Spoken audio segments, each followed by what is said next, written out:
namin nakikita. Ordinaryong mamamayan, hindi gumagamit, nag-negative sa drug test, hinuli pa rin, tama? Kasi nagpupush daw, tama? Itong mga nandito, the narrative of the,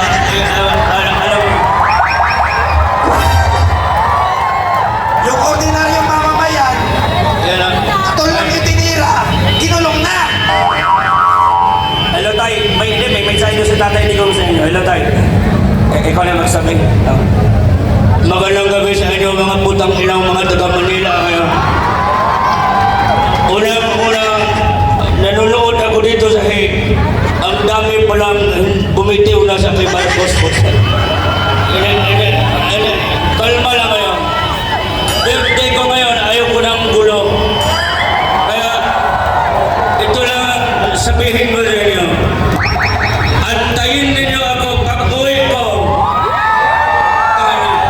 Lahat ng mga abogado, magkudita tayo.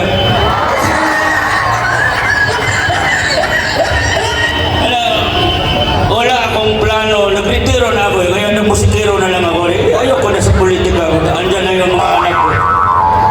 Bakit? After of what I did, ito, Miss mensahe ko sa ICC. If I have to do it again, I will do it for my country.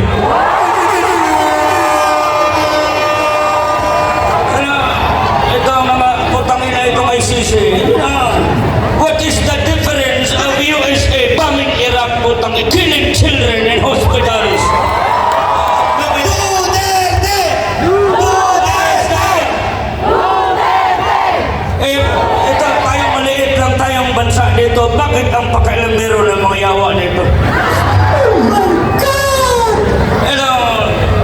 During my term, they have attempted many times to pin me down. It just was during my term. I never allowed any single Filipino people. I never gave them up to the ICC. But me, Bongbong Marcos, gave me up. Marcos resign! Marcos resign! Marcos resign! Marcos resign! Marcos resign! Alam niyo, hindi ako nagsisi dahil pinalibing ko ang ama niya sa libingan ng mga bayani. Ito, pag ikaw bang namatay ka, wala na akong hindi kita makilala mong paghanap ka ng malaking na property ninyo doon kay ilibing sa inyo, wala ko. Ito, seryoso itong panawagan.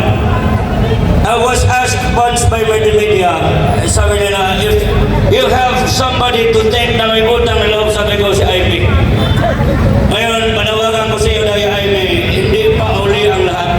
It's never too late to convince the Filipino people that you are worthy to become a senator again.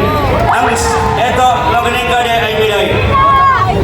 Humiwalay ka na dyan sa alyansa na iyan. Siguraduhin mo, hindi pa nga ako na-convince eh. I want you to go to Hague and I want you to find the first person in the Senate to file an impeachment against your brother. Marcos resign! Marcos resign! If tamahimik ka kayo, ingay-ingay ninyo. Nagsasalita si tatay dito eh. Birthday ko ngayon, ako ang ano ngayon.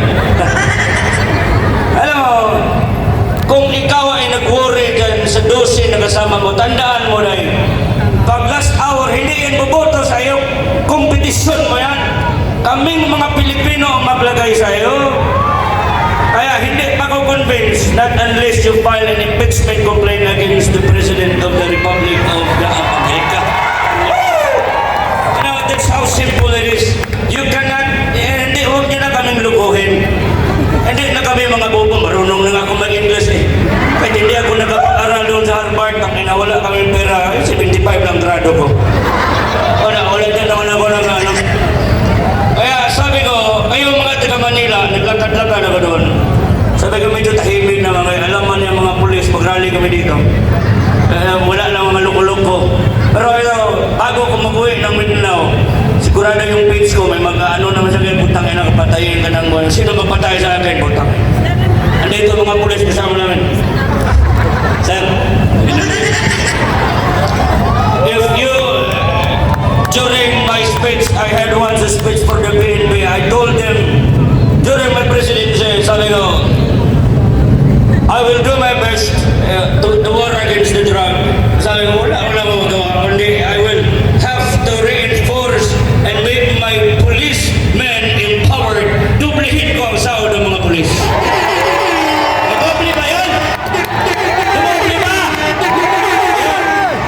Ito na, putang ina, ito na ngayon ang problema ko. Nung nag-umpisa na kami sa war on drug, joke na ako eh. Pag nagsabi akong patayan, hindi ko lang patay, nakita niyo ako nagpatay ako. You know, some people, they don't interpret my words and they're very demeaning, very low kind of thinking. You do not know me by Adam, fuck you. If you cannot cope up with my thinking, ikaw yan eh, hindi ka matalino eh. Pero ito na, sabi ko naman, ang ICC, pinagpintangan ako, nagpatay ako ng mga, mag-inihulog ako sa helicopter, wala makakita noon, walang witness.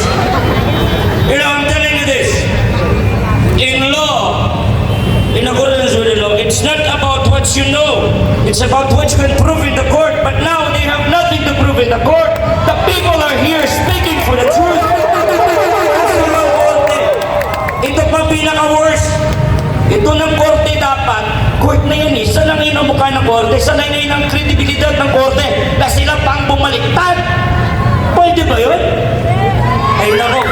Eh kung hindi pwede yun, dapat hindi nakaabutan si Marcos ng election next year eh. Pa-impeach na natin yan.